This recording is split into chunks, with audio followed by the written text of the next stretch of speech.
Hello, fabulous Scorpio. Welcome to your horoscope for the month of November 2014. General focus. I am your astrologer, Nadiya Shah. Thank you for being here. Now, I'm actually going to take you back to last month before we move forward to what's taking place this month, because a few trends that began for you then, a few indications, are going to be hearkened to with the events that take place this month. First and foremost, of course, is Mercury retrograde. So at the beginning of last month, really the last day of September, depending on where you are on the planet, Mercury stepped into your sign and was there for the first 10 days or so of October. Moved into your sign a few days into October, retrograded back, so just stayed at the very beginning of your sign. What astrologers would call, or astrology students out there would know, as went up to 2 degrees. So basically, for example, I've given this little astrology lesson before, depending on your sign, depending on the week that you've been watching.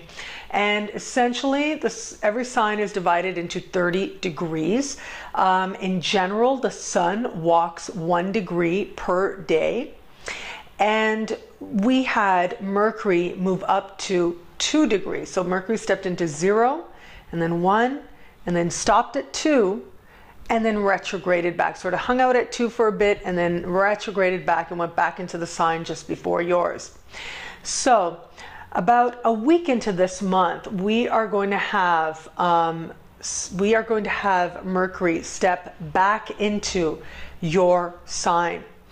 And this is going to represent a really important moment. So this happens about a week into the month and right up until smack dab the middle of the month. So you really want to watch that second full week of this month, because the events that take place then are going to in some way speak to whether it was questions or concerns or considerations, what came up for you at the very beginning of October.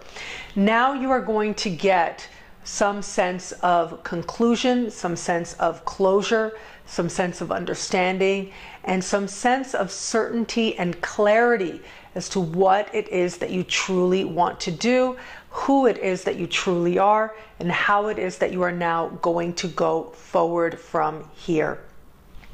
Right around the same time, we've got a couple of other key things that are taking place for you this month. And again, right around the same time that I think also are going to be so key for you. And that has to do essentially with the fact that you are going to have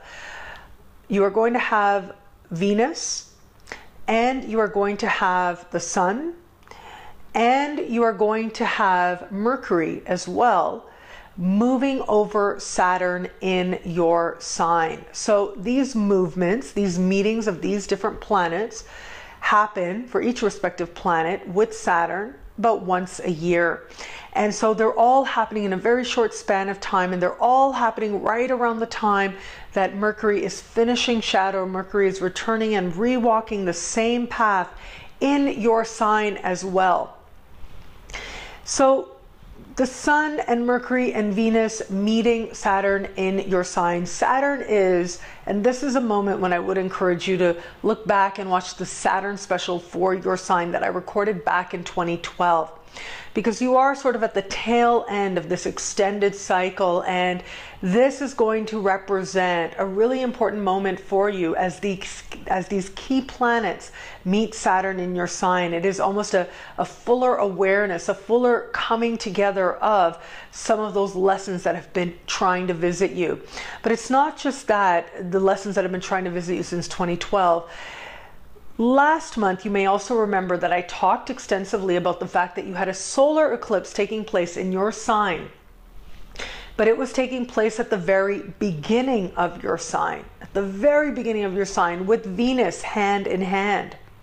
And I told you at that time as well that you may have to wait for Mercury to return to your sign before you're fully able to make sense and fully able to move forward with the new opportunities, the revelations, the insights that seem to appear for you in the second part of October. So if you haven't watched that yet, I would encourage you to go back, watch it, or watch it again to remind yourself of some of the lessons that were coming up for you in the late part of October, because it is in the middle of November that you are now going to start to make sense of the things that were occurring for you in the second part of October. Now it's about you getting the understanding. Now it's about you moving forward. Now it's about you getting that clarity that that eclipse was attempting to give you, was attempting to help you with. So we're getting all these visits of these planets to Saturn, and Saturn is about the reality check.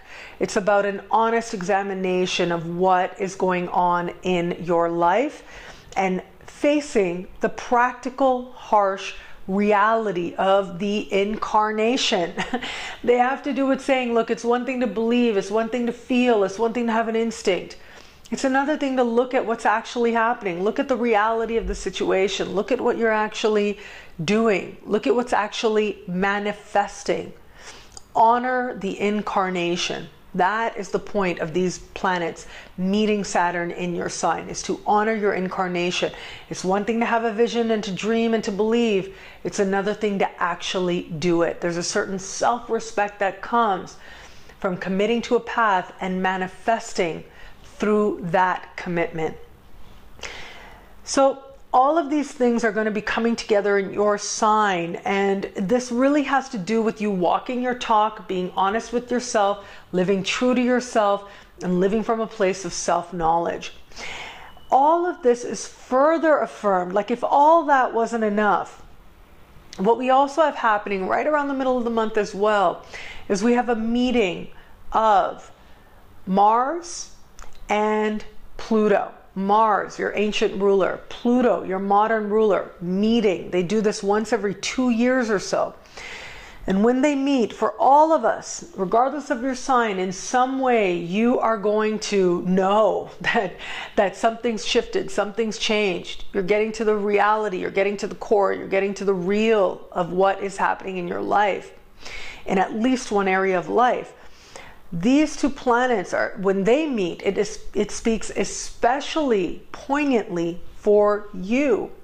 It speaks especially to the heart of you, because these two planets meeting, as I said, ancient ruler, modern ruler, regardless of where they are in the sky, are going to speak to what's happening with you on the deepest levels of heart and psyche.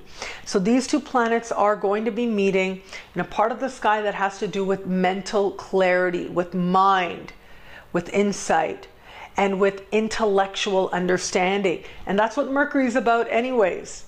And so you put all this together and it suggests, yes, in a very simple way to put it, an important month for you. A month where a lot of things come together on a level of mind, on a level of understanding, yes. But it is the type of understanding that makes all the difference, makes a huge difference. Really helps you understand what your next steps are, who you really are, and what it is that you truly desire to do next. What it means to be effective and what it means to actually manifest. There's an element here of you taking honest stock, an element here of you letting go of what doesn't matter, letting go of the superfluous, letting go of the superficial. That's what Mars and Pluto meeting is all about. And you have a key conversation that helps you facilitate that. If there have been any, if you're one of the people out there who might have had some sort of disagreements or misunderstandings with a cousin or a sibling or a neighbor, this is a time also when you let that go. When you say, okay, you know what, that doesn't matter. I want to feel something different. And that will allow you to move forward that much more stronger. Just by saying to yourself, this is in the past. I'm not carrying this into the future anymore. What we have happening in the later part of the month, so you've got all this self-knowledge, self-understanding, things shifting, relationships around you shifting, you deciding the conversations that need to happen to set things right, and you coming to a deeper understanding of who you are, taking a very honest stock of your life and saying, whoa, I'm not going down that road anymore. I am done with that path. This is what it means to be an adult now. This is the harsh reality now. And I'm not only okay with it, I'm better for knowing the truth now. Then we have, if you remember last month I was talking about, and I went on a little bit about 0 degrees, 0 degrees. An eclipse at 0 degrees is just a beginning.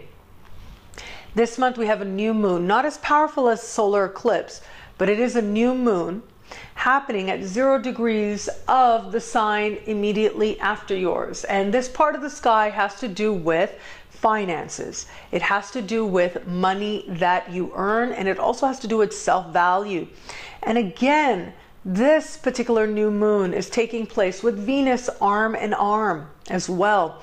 And so on so many levels, there's a continuation of the themes that started for you last month. So whereas last month the focus would have been very personal, this is who I am, this is where I begin again, this is what I start now based on who I know myself to be. Those would have been the themes. This month it's about how can I now assert a sense of self-value based on who I know myself to be, based on all these recent experiences. How can I now assert myself so that I am demonstrating a sense of self-value? How can I use my energy, give my energy in a way that abundance returns to me, that the energy that's returned represents prosperity, represents abundance, emotionally and practically as well.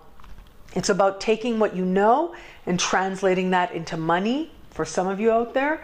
For others of you out there, it's about taking what you know and asserting that you know yourself to be worthy, that you have a high sense of self-value, that you know you deserve to receive, and that you know that you deserve to be provided for in a sense, that you deserve to know that you can actually work on your own behalf to not only provide for yourself and the people that you are responsible for, but you can also do that in a way that feels rewarding in many, many senses, feels rewarding emotionally, feels rewarding spiritually, and yes, practically as well.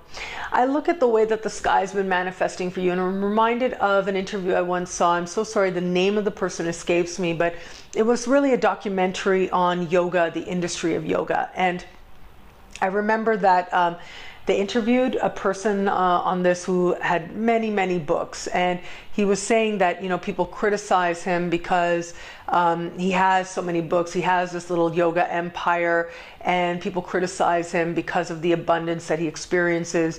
And he said something that was very interesting to me. He said, if your yoga is strong, you should be experiencing abundance.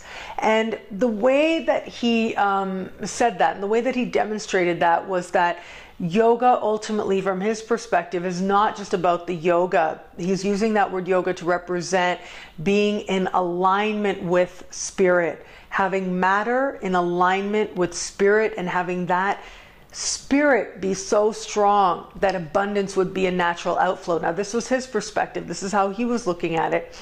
But I look at the way that the sky has been playing out for you, and that lesson, that understanding just really stands out for me here.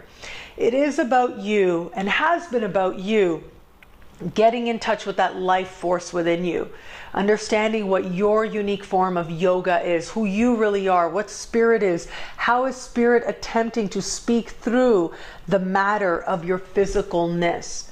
And now how are you going to express that so that you are living in a place of spiritual abundance that naturally would manifest as the material? These are part of the sacred learnings for you now, and these are lessons that are now going to start to begin for you. Just as you're getting a deepening understanding and a clarity as to who you are going to be asked to start to demonstrate that in more important ways. You are beginning a new cycle financially that will take you into next month as well. But you're beginning a new cycle in your understanding of what it is that you have to give. And the higher value you place on what it is that you're giving will determine a very high return. And a high return based on prosperity. Prosperity of spirit, prosperity of emotion, and yes, practical prosperity as well.